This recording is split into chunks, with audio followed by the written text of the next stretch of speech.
How to mute group notifications on Truecaller. Hello guys, in today's video I'm gonna show you how to mute group notifications on Truecaller. First open Truecaller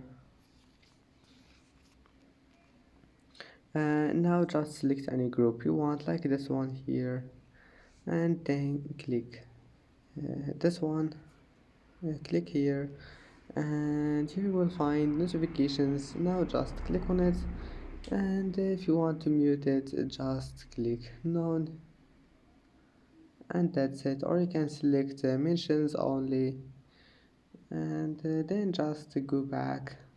It will be saved, and I hope that can help you. And that's it for today's video. If you like this video, please don't forget to like and don't forget to subscribe, and thank you for watching this video until the end, and see you in the next video.